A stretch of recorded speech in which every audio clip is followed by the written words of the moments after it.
ஒரு தமிழ்நாட்டுக்கு உலகின் ஈடுநடை தலைவர் பாரத பிரதமர் மோடி வரப்போ ஒரு பிரதமரை வரவேற்போ முதலமைச்சர் வந்து வரவேற்கின்றது ஒரு மரபு.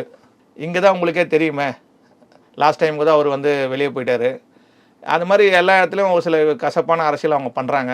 நேற்று கூட ஆளுநர் இல்லை, ஆளுநர் வந்து நீங்கள் பார்த்தீங்கன்னா அவர் உங்களுக்கு விளக்கம் கொடுத்து மீடியாவுக்கு ஒரு எல்லாருக்கும் பப்ளிக் தெரிகிற மாதிரி பொதுமக்களுக்கு ஒரு விளக்கம் கொடுத்து கடிதம் அனுப்பிச்சிட்டாங்க. தகவல் 12 லட்சம் கோடிக்கான தொழில் வேலை வாய்ப்புன்னு சொல்லி சொன்னாங்க. அது வெறும் பேப்பராக தான் இருக்குது. கிட்டத்தட்ட 20,000 பேருக்கு மேலே தற்கொலை பண்ணினாங்க. அப்போ பட்டியல் சமூக மக்களுக்கு விரோதமாக இங்கே நிறைய விஷயம் நடக்குது. குறிப்பாக இளைஞர்கள், அதாவது மாணவர்கள் போதை பழக்கத்துக்கு அடிமையாகிறாங்க.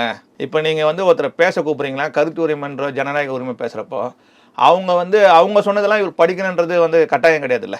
ஓகே, இப்போது இந்த மாதிரியான கசப்பான மூமெண்ட்ஸ் வந்து இப்போ சமீப நாட்களில் நடந்திருக்கு. அப்படிங்கிற பட்சத்தில் கடந்த 2 முறையுமே பிரதமர் அவர்கள் தமிழ்நாட்டிற்கு வந்தப்போ முதலமைச்சர் அவர்கள் போய் மீட் பண்ணலை. அப்படிங்கிறப்போ இந்த தடவை அதுக்கு உண்டான வாய்ப்புகள்ங்கிறது குறைவாக தான் இருக்கா? எங்கள் பிரதமர் வந்து மனித நேயமிக்கவருங்க. இதுக்கு முன்னாடி கடந்த காலத்தில் பார்த்தீங்கன்னா தமிழ்நாட்டுக்கு குறிப்பாக சென்னைக்கு வரப்போ கோபாலபுரத்துக்கு போயிட்டு மதிப்புக்குரிய பெரியவர் ஐயா கலைஞரை போய் சந்தித்தார். அது எங்களுக்கு இருக்கிற எங்களுடைய பெருந்தன்மையை காட்டுது. மாண்புமிகு முதலமைச்சர்கிட்ட தான் நீங்கள் இந்த கேள்வியை கேட்கணும், ஏன் பார்க்க மாட்டீங்க. ஆனால் அவருக்கு வந்து நீங்கள் ஒரு விஷயம் தெளிவுபடுத்துருங்க.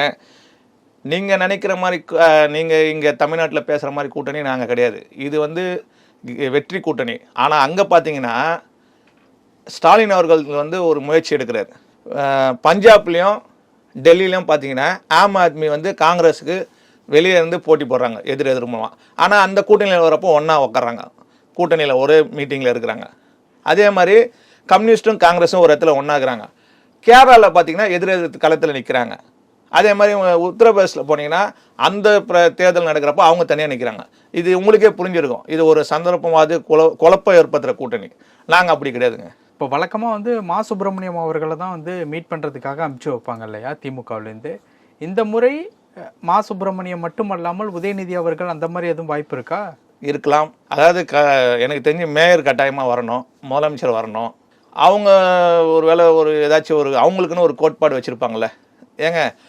அதாவதுங்க பிரதமர் வராரு, தமிழ்நாட்டுக்கு எவ்வளோ நல்லது பண்ணிக்கிறாரு அப்படின்னு நினச்சி பார்த்தா வரலாம். ஏதோ ஒரு காரணம் வந்து பிரதமரை எதிர்க்கணும்னு வராதவங்களாம் நம்ம போய் வந்து கூப்பிட்டுலாம் வர முடியாது இல்லைங்க. உதயநிதி அவர்கள் சந்திப்பதற்கு ஏதாவது ஒரு காரணம் இருக்குமா இந்த தடவை? ஏன்னா தேர்தல் வேற நெருங்கியாச்சு.